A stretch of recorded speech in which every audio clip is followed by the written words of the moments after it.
Isaiah 7 begins when Jerusalem is under threat, and its king must choose who he will trust.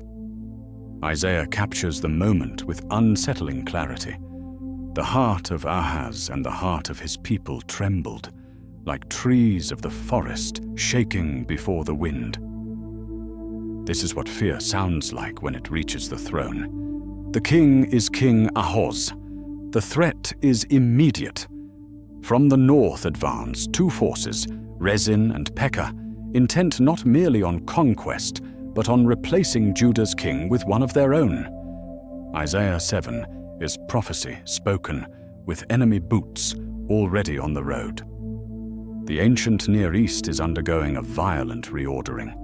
A single empire is reshaping the map. Assyria under Tiglath-Pileser III. This is not a distant threat. Assyria does not merely conquer, it reorganizes reality.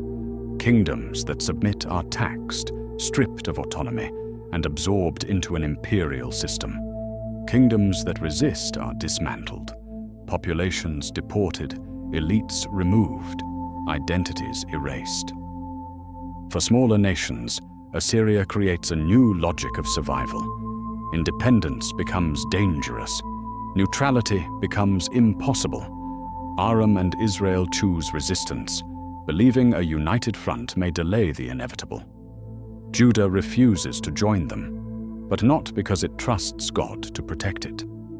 Instead, Judah chooses submission, believing managed dependence is safer than open war. Ahaz's plan is calculated, practical, and entirely understandable by political standards. But Isaiah reveals what politics alone cannot see, that this decision will reshape Judah's future long after the immediate crisis passes. Isaiah meets Ahaz at a precise and revealing place, at the end of the channel of the upper pool. This is where the city's water is secured, its lifeline in a siege. The king is inspecting infrastructure, planning endurance, managing fear through preparation.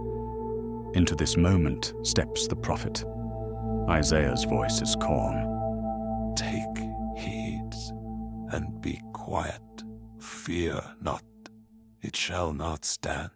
It shall not come to pass.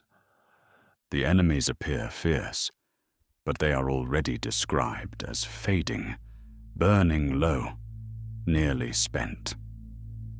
Isaiah presses further and offers the king something extraordinary. Ask for a sign from the Lord your God, deep as Sheol or high as heaven. Heaven invites trust. Ahaz refuses. I will not ask, nor will I test the Lord. Ahaz refused the sign because he sensed that God was drawing near, and he chose the safety of distance and control over standing exposed before the truth. And so a sign is given anyway. Isaiah declares, Behold, the child shall be born, and his name shall be called Emmanuel. The name Emmanuel functions as a declaration rather than a label. God is with us, not after the crisis passes, but within it. This is not an abstract symbol detached from time. It is a sign anchored in the present. Before the child matures, before he reaches moral awareness, the two kings threatening Judah will be gone. And history confirms it. Aram falls. The northern kingdom collapses. The crisis dissolves within the span of a child's early years. The name Emmanuel, God with us, does not promise removal from history. It declares that God is already active within it. The child is more than a measure of time. He reveals how God moves. While kings rush and armies march, the child grows quietly, without urgency, without force. History advances through power. Redemption advances through patience. The child does not confront fear. He simply outlasts it. Once God enters time, time itself becomes a servant of his purpose. Isaiah reassures Ahaz that his enemies will fall. Then the prophecy turns sharply in another direction. Isaiah describes Assyria as a razor. Hired, precise, merciless, it will shave the land bare. Dignity will be stripped away. Wealth will vanish. Judah will remain, but reduced, dependent, exposed. The irony is devastating. The instrument chosen to replace trust in God becomes the source of suffering. The chapter closes not with ruin, but with narrowing. Vineyards that once required careful tending are abandoned to thorns. People no longer live from cultivated abundance, but from what survives naturally. Curds and honey, food of endurance rather than prosperity. Life continues, but ambition contracts. Society becomes cautious. Hope becomes modest. Judah remains, but no longer confident, no longer free in spirit. The land reflects the inner condition of the people, sustained but diminished by fear-driven choices.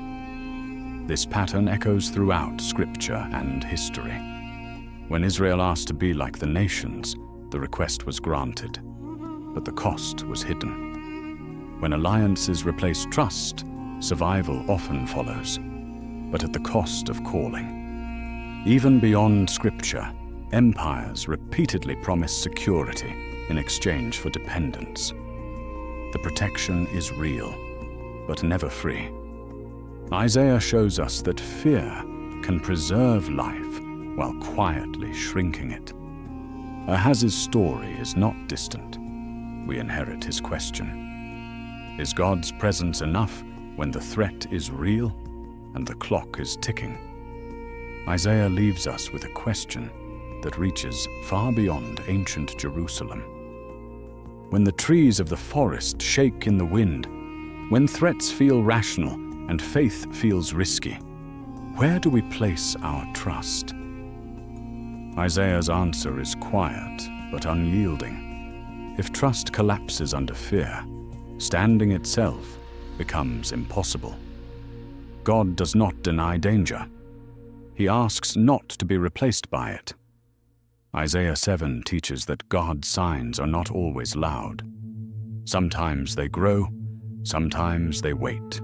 Sometimes they arrive disguised as time itself, and sometimes the greatest danger is not invasion, but the decision to secure the future without God.